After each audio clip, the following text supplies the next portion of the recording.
Bonjour à tous. Donc voilà, je vais attendre un petit peu que tout le monde se connecte. La chance de cette vidéo, c'est qu'elle sera disponible sur la page Stéphanie Bertini-atelier culinaire. Donc vous pourrez la revoir à volonté. Donc voilà, donc je vous fais des coucous à tous. Merci de me rejoindre aujourd'hui. Donc comme je vous avais dit la semaine passée, on va prendre un rituel de faire des vidéos tous les mercredis. Le but étant vraiment non pas d'aller faire des recettes en version guidée, parce que je pense que tout le monde peut lire et je pense que tout le monde peut utiliser les recettes de manière guidée assez facilement. Mais le but, c'est plutôt de vous donner des trucs et astuces avec des recettes qui ne sont pas forcément dans Cookidoo, mais qui permettent de changer un peu nos habitudes et qui me permettent aussi de vous donner des conseils sur des astuces cuisine que j'expérimente ou que je réalise toujours dans ma cuisine voilà. Il y a beaucoup de gens qui font du batch cooking. Voilà, le but ici, ce sera de préparer une petite préparation qui va pouvoir être rapidement réalisée et qu'on va pouvoir soit congeler pour le sortir les jours où on en a besoin rapidement ou tout simplement de le mettre sous vide.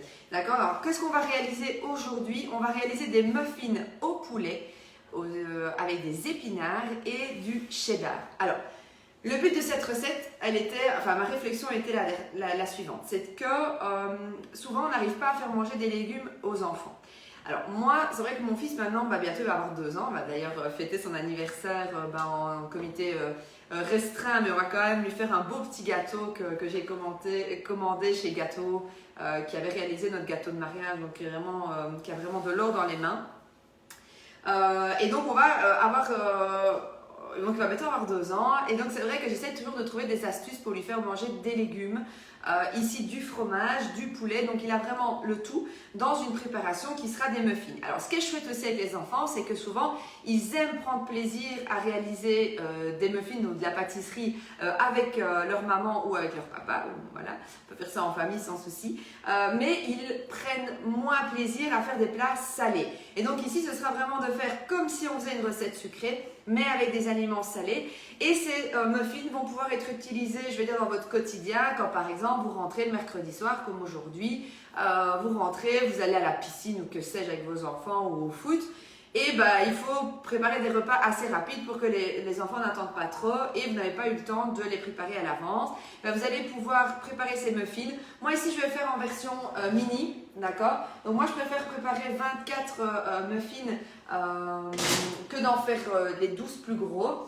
Mais ça c'est vraiment une question, je vais dire à la base c'est prévu pour faire 12 muffins, donc la préparation que je vais vous donner ici. Mais moi, je vais en faire 24 petits parce que c'est plus facile à stocker dans votre congélateur. Et c'est vrai que moi, le petit, comme il a 2 ans, il ne va pas manger un gros muffin, d'accord? Mais vous pouvez le faire si vous avez des enfants plus âgés, le faire très bien en version plus grande.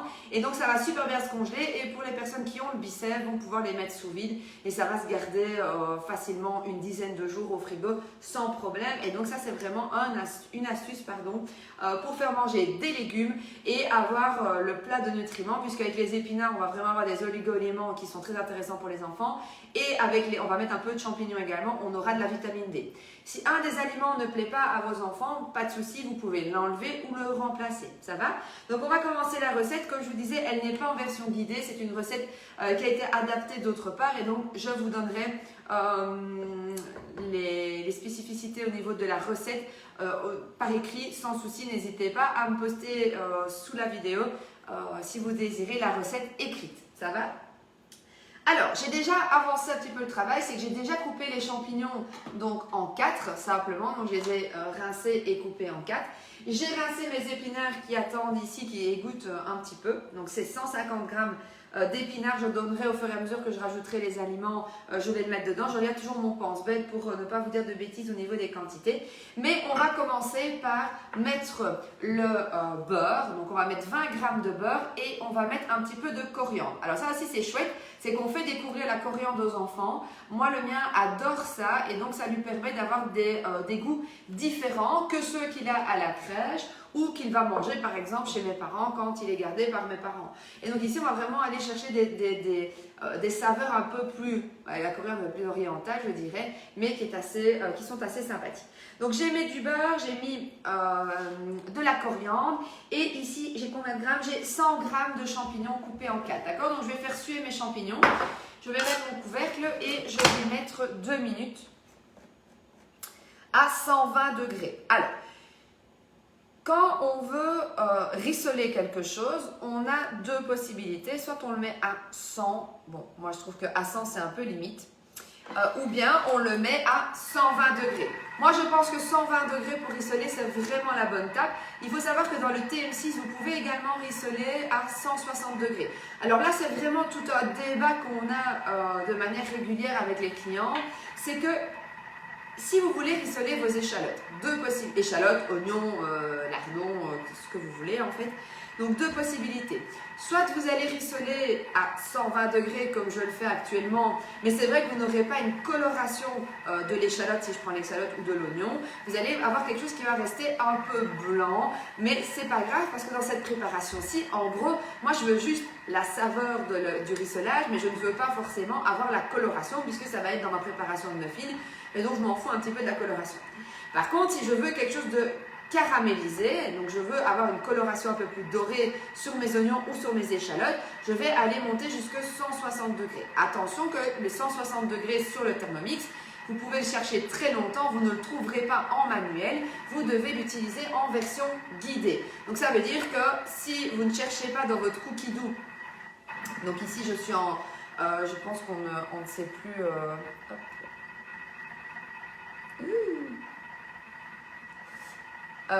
Donc si vous allez sur votre cookie dough, donc ici sur le Thermomix directement ou via votre tablette ou votre téléphone, vous allez pouvoir taper oignons rissolés et vous allez trouver vos oignons à rissoler et votre programmation. Donc c'est la seule manière d'aller activer la haute température sur le Thermomix puisque pour protéger les clients, on a décidé de ne pas donner accès aux 160 degrés seul, je vais dire, en version manuelle. Ça va? Donc 160 degrés, je vous rappelle, c'est aussi la fonction qu'on va utiliser pour faire du caramel au Thermomix. Avec le TM5, on avait ce souci que le caramel, c'était pas top de pouvoir le faire. On ne pouvait pas faire tous les caramels avec le Thermomix. On pouvait faire du caramel liquide, mais pas du caramel comme on le ferait ici. Tandis qu'ici, avec le TM6, on n'a aucun souci pour faire le caramel. Regardez-moi un petit peu, je ne sais pas si vous voyez à la vidéo cette fumée. On a vraiment quelque chose qui va rissoler comme si on était dans la casserole. Alors ici, on va juste rajouter mon poulet. Donc je vais le chercher. Alors, ici, comme je vous l'avais dit, moi je laisse 30 secondes sur ma sonnerie, mais vous pouvez très bien l'éteindre sans souci. Alors, j'ai juste coupé le poulet, je vais vous dire les grammages, 200 g de blanc de volaille, je l'ai simplement coupé en petits cubes de 1 cm, ça va? Donc ça aussi c'est très important, c'est que souvent on me pose la question de savoir si on ne va pas avoir du hachis de poulet. Non, si on respecte bien, je vais dire, la découpe du poulet, la taille du poulet, qu'on n'est pas sur des morceaux trop petits, on n'aura pas de souci. Donc souvent c'est une question de qualité de la viande ou une question de taille qui fait que vous allez avoir quelque chose qui va être très mixé. Alors je remets 2 minutes à 120 degrés, je vais juste un petit peu faire saisir mon poulet et je mets encore en vitesse cuillère, ça va? Donc ici en vitesse cuillère, j'ai pas mis le sens inversé parce que ici je veux simplement rissoler, mais je sais qu'en vitesse cuillère je n'aurai pas de souci au niveau de mon poulet. Alors qu'est-ce que je voulais vous dire? Qu'est-ce que je disais? Oui, donc voilà, donc on a vraiment cette possibilité sur le TM6 qui est vraiment très chouette, c'est d'aller rissoler. Alors vous voyez qu'on peut très bien rissoler aussi sans le gobelet doseur, il n'y a pas de problème, vous pouvez très bien le faire et c'est vrai que là on aura des belles odeurs dans la maison comme si on avait rissolé, je veux dire, dans une casserole. Et c'est vrai qu'il faut vite perdre l'habitude de rissoler dans une casserole, on n'en a plus besoin, d'accord? Donc le Thermomix il peut faire tout ça pour nous et en plus c'est en début de préparation ou en cours de préparation, ce qui fait que vous ne salissez rien d'autre que le bol de votre Thermomix, puisque ici je vais continuer ma préparation, mais je n'aurai sali rien d'autre, ça va? J'ai juste un couteau pour couper mes champignons, puis j'ai enchaîné avec mon poulet et basta, ça va?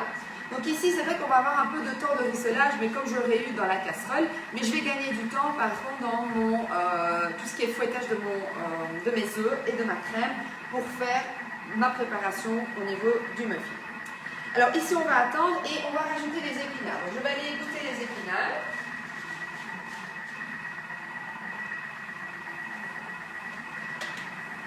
Alors, moi je n'apprécie pas trop les épinards. Ici j'en mets parce que c'est vrai que c'est très très bon pour mon fils d'en avoir dans ses préparations. Mais c'est vrai que c'est quelque chose que je mange mais que je n'apprécie pas plus que ça. Donc dans la recette de base, il était prévu 150 g d'épinards. J'en ai mis moins, ça va, je crois que je suis à 100 g d'épinards ou 120 g. J'en ai mis un tout petit peu moins, mais c'est parce que voilà, c'est vrai que c'est pas quelque chose que j'ai envie de mettre en grande quantité. Alors, aussi une autre question qu'on a souvent sur le Thermomix, il tremble. Alors oui, en effet, il n'y a pas de souci, ça ne pose aucun problème et vous verrez que même quand il va pétrir votre pain, il va même sauter. Donc soyez rassurés, c'est tout à fait normal, ce n'est pas votre machine qui a un problème, c'est juste que le Thermomix tourne à 10 700 tours minute et donc c'est vrai que ce n'est pas toujours évident et il va simplement faire toute sa préparation et donc c'est vrai qu'il va un petit peu bouger. Donc je vais mettre mes feuilles d'épinards et je vais les faire suer également. Je vais essayer d'enlever tout l'eau qu'il y a dedans, ça va? Donc je vais mettre 3 minutes. Hop, toujours à l'envers, c'est pas toujours simple. Je les laisse à 120 degrés et je mets encore une fois en vitesse cuillère. Alors, en attendant, ce qu'il faut préparer, que j'ai déjà fait,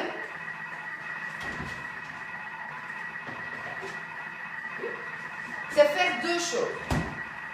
Donc, on aura besoin de cheddar, comme je vous l'ai dit, puisqu'on va aller faire un cœur coulant de cheddar dans notre muffin. Donc, moi ici, j'ai simplement déjà prédécoupé mes petits cubes de cheddar. Comme moi j'utilise un moule à mini muffin, j'ai fait des petits morceaux beaucoup plus petits, ça va. Mais vous allez devoir faire des cubes de 1 gramme, un cube d'1 gramme, donc un petit cube. Moi j'ai fait beaucoup plus petit parce que c'est vrai que sinon ce sera fort en cheddar. Là c'est vraiment juste la bonne taille pour mettre dedans. Donc vous avez vu que je l'ai mis sous vide parce qu'en effet moi je m'avance. Ici c'est ce qui me reste des autres jours de préparation. Mais c'est vrai que c'est quelque chose, quand j'achète un bloc de cheddar, on ne le mange pas tout de suite parce que mon fils aime bien, mais c'est vrai que voilà, c'est pas un fromage qu'on va privilégier à la maison. Mais donc du coup c'est vrai que vous allez pouvoir le mettre sous vide et ça va se garder beaucoup plus longtemps que quand vous laissez votre paquet ouvert dans le frigo où là le fromage peut soit moisir ou autre et vous avez un petit peu la petite mousse verte là qui va se mettre de moisi sur vos fromages, d'accord? Donc là on a fait ceci et on va également râper une partie du fromage, du cheddar pour en faire du râpé parce qu'on viendra garnir le dessous de nos muffins avec du râpé. Donc ça c'est déjà prêt pour moi, mais sinon pendant que mon Thermomix tourne pour faire enlever l'eau de mes épinards, je regarde toujours si tout se passe bien, bah, c'est quelque chose que j'aurais fait, d'accord? Donc ici j'aurais simplement j'aurais coupé mes cheddars à ce moment-ci.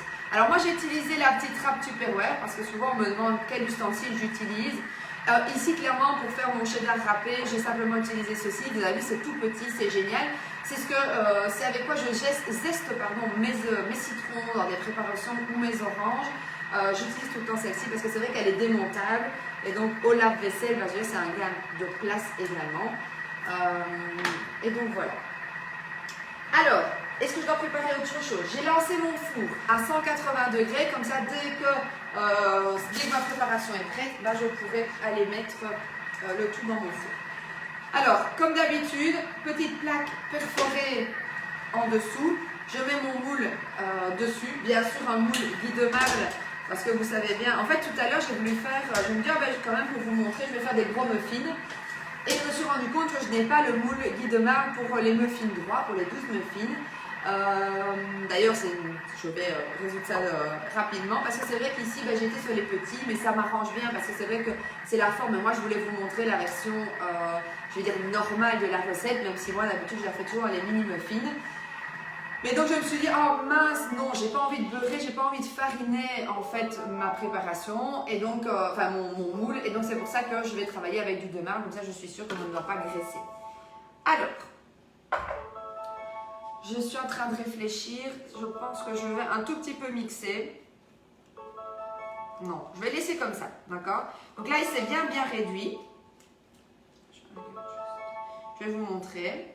Je vais encore laisser un tout petit peu réduire. Je vais remettre une petite minute. Alors ça, vous pouvez très bien le faire en cours de route. C'est de se dire, ok, je regarde un petit coup. Si je vois que ça correspond à mes attentes, ben, je laisse comme ça. Donc moi, je vais mettre 1 minute à 120 en vitesse cuillère et je vais surveiller. Ça va? Donc je regarde si mes épinards ont la texture que j'ai envie qu'elles aient. Et donc, je regarde un petit peu. Alors, ça sent très bon la coriandre. Les enfants, c'est vrai que c'est un peu méconnu dans les préparations, mais ça passe très très bien au niveau des enfants. Alors, ceci, par contre, je vais le réserver. Donc, ici, j'avais mis mon beurre et ma coriandre. Je vais mettre dedans ma préparation. Ensuite, je vais simplement... Alors, vous rincez le bol ou pas? Alors, normalement, il n'y a pas besoin de rincer le bol à l'étape d'après. Mais moi, c'est vrai que je préfère toujours. Quand j'ai mis de la viande crue dans mon bol, voilà, après, c'est encore une fois, après je vais mettre des œufs dedans, donc voilà, j'ai pas envie d'aller mélanger, donc je passe juste un petit coup d'eau dedans, c'est psychologique parce qu'en soi, l'eau ne va pas enlever s'il y a des bactéries à l'intérieur, mais donc voilà, s'il y a des germes ou quoi, ça va pas forcément enlever, mais... Alors, ça c'est très bien.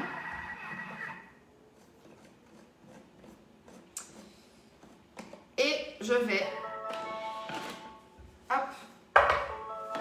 Donc, regardez, ici, je vais un tout petit peu enlever l'eau parce qu'il y a beaucoup trop d'eau.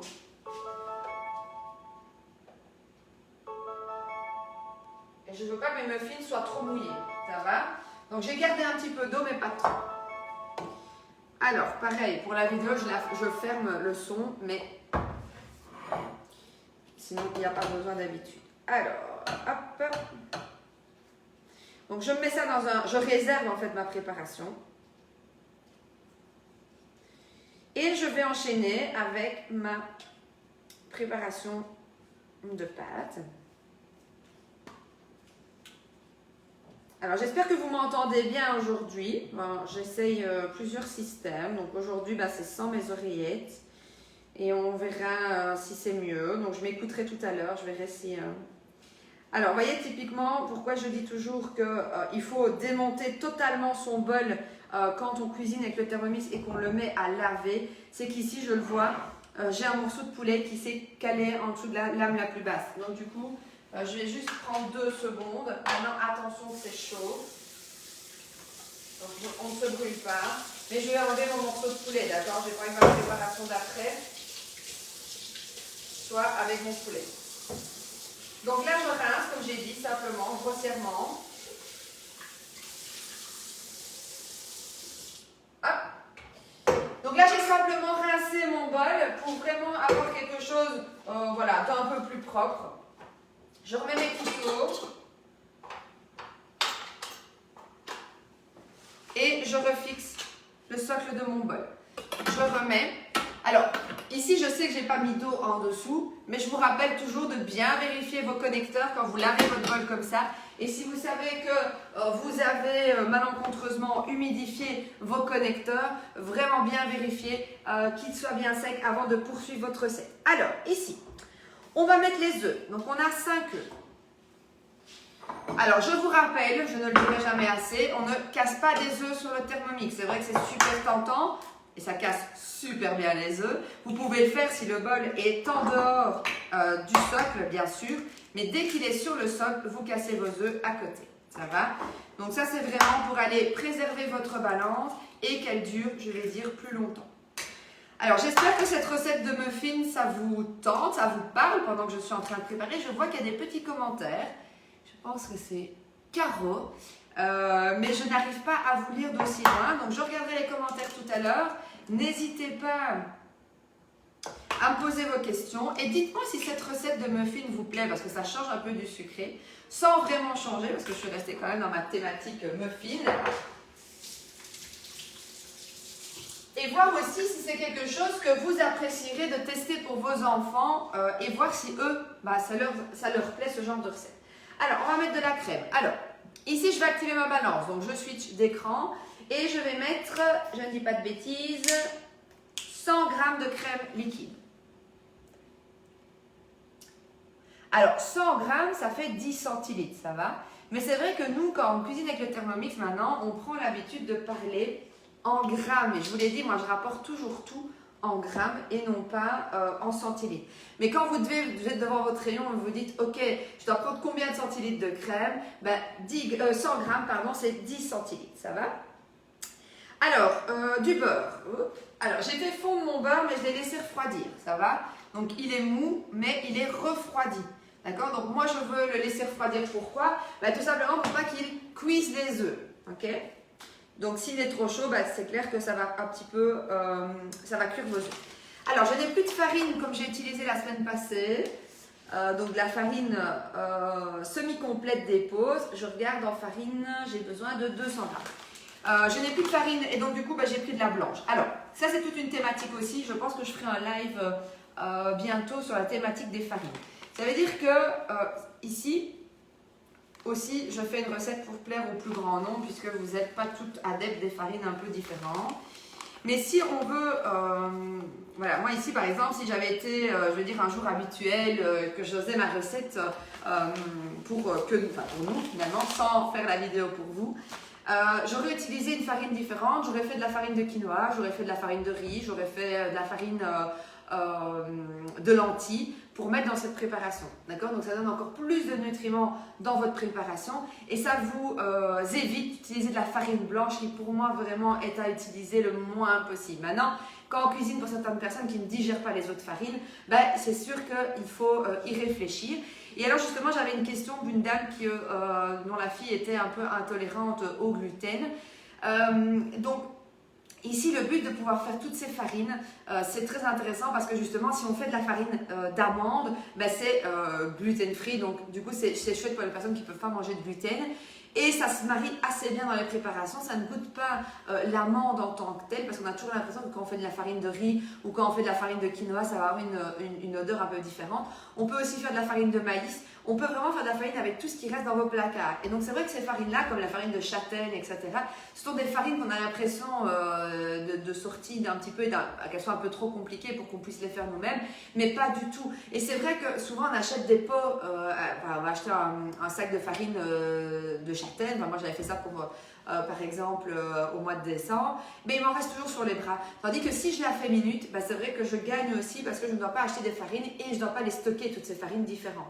D'accord? Donc on va pouvoir faire de la farine avec tout. Et le Thermomix, c'est super rapide. Et alors après, selon le grain qu'on veut, on va tamiser un peu plus ou un peu moins sa farine pour avoir un grain un peu plus épais ou un peu moins épais. Et aussi, l'avantage du Thermomix pour tous ceux qui sont intolérants au gluten, c'est qu'on va pouvoir aller gérer aussi le pétrissage. Le problème, c'est que le gluten, il se développe quand on pétrit trop une pâte. Donc si par exemple, je fais de la farine blanche et que je vais aller pétrir de trop, par exemple pour faire un pain, je vais avoir le gluten qui va se développer beaucoup plus. D'accord? Donc ce qui est chouette avec le Thermomix, c'est que je vais pouvoir aller jouer sur la durée de pétrissage pour justement que le gluten ne se développe pas. Ce n'est pas le cas dans toutes les machines. Ça va? Donc je ne sais pas si je suis claire, mais simplement ce que je voulais vous dire, c'était que toutes les farines sont faisables. Je vais dire farine de maïs, farine de quinoa, farine de lentilles, etc. Vous allez pouvoir les faire au Thermomix et donc ça vous évite aussi des coûts non négligeables. Alors je vais mettre 11 g de levure. Alors, ce qui est chouette aussi avec le TM6, c'est que ça pèse au gramme près. Et donc, pour des recettes qui demandent une certaine précision, comme 11 grammes, avant 11 grammes, c'était impossible à faire au Thermomix, puisqu'on pesait au 5 grammes près. Ça va? Donc, ici, on a vraiment l'avantage de pouvoir cuisiner très précisément. Et un peu de poivre et un peu de sel, je pense, quand même. Non, que du poivre. Je ne sais pas pourquoi j'ai sorti mon sel, j'ai dû oublier de le mettre quelque part. Ah oui, j'ai oublié de saler ma préparation ici. Donc, du coup, je vais saler à ce niveau-ci, parce que j'ai complètement zappé. Alors, ici, vous avez vu que j'ai mis ma levure et mon sel. Ça ne pose pas de problème parce qu'on est sur de la levure qui est déshydratée. Attention à ne pas faire avec de l'autre levure parce que sinon, vous aurez une préparation qui ne monte pas. Alors, pareil aussi pour le poivre, j'en mets pas trop, je préfère réassaisonner après. Pourquoi? Parce que je vous le dis tout le temps en démonstration, si vous mettez trop de poivre, la machine, elle va un petit peu développer les arômes et vous allez avoir quelque chose qui est trop présent en poivre et qui est peut-être immangeable. Donc surtout pour le poivre, moi je remarque ça, mais donc c'est mieux d'en mettre un peu moins, quitte à réassaisonner par la suite avec de la fleur de sel ou autre. Et donc voilà, donc 30 secondes, vitesse 5. Hop. tac, tac, 30 secondes, vitesse 5. Et on va fouetter notre préparation.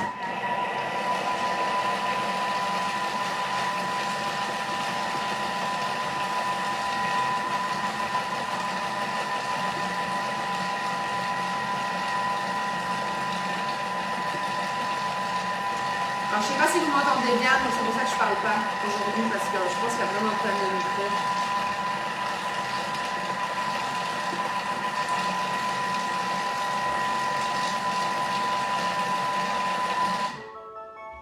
Alors, je vais encore faire une étape après celle-ci, mais là, donc, on vient de fouetter sa préparation, tout simplement à vitesse 5. On va vraiment aller, regardez-moi ça. Hop, vous avez vu? Alors, tout ce qui est projeté sur le côté, là, à ne jamais rabaisser, parce que ce sont des résidus de farine. Et c'est vrai que gustativement parlant, c'est pas top. Donc, on laisse bien ça comme ça, par contre. Et je vais mettre... Alors, ici, j'ai encore beaucoup d'eau dedans, donc je vais juste le mettre tout doucement. Donc, je mets mon poulet avec mes épinards et mes champignons. Hein. Donc, vous vous souvenez, au tout début de la préparation...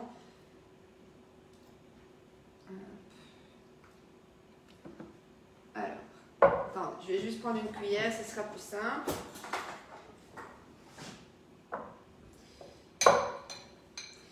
Donc, j'ai pas envie d'avoir tout l'eau qui est au fond en fait. Vous voyez, ici, vous ne le voyez pas, mais il y a pas mal d'eau. Parce que c'est vrai que les épinards, ça dégorge pas mal. Et donc, du coup, moi, je ne veux pas avoir toute cette eau dans mon muffin parce que je trouve que ça détrempe un peu. J'en mets un petit peu, mais pas autant que ce qu'il y a là. C'est pour ça que je suis en train d'essayer de filtrer un maximum. Alors, hop. Et ici, je vais juste mélanger 5 secondes. Je ne dis pas de bêtises. Hop. Donc 5 secondes, vitesse 1, sans s'inverser. Alors, sans s'inverser, ça c'est tout aussi une thématique pour les nouvelles utilisatrices du Thermomix. C'est que sur le TM6, l'onglet que vous voyez avec les hélices ici en dessous, quand vous appuyez dessus, vous enclenchez sans s'inverser. Ça va? Avant, c'était sur le TM5 un bouton à réellement appuyer. Donc ici, simplement, 5 secondes, on va vraiment remélanger. Et on va avoir besoin de nos moules. Alors, je regarde juste si c'est bien.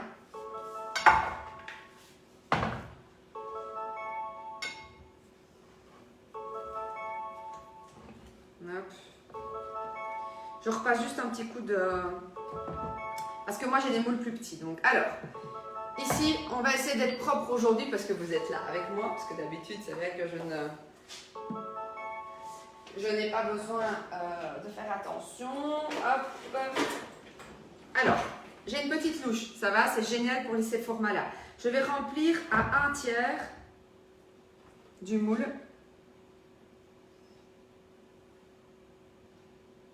Ensuite, je vais venir mettre un petit truc de cheddar. Donc, ce qui est chouette avec cette petite louche, c'est que vous avez vraiment la bonne quantité et vous pouvez aller, je vais dire, travailler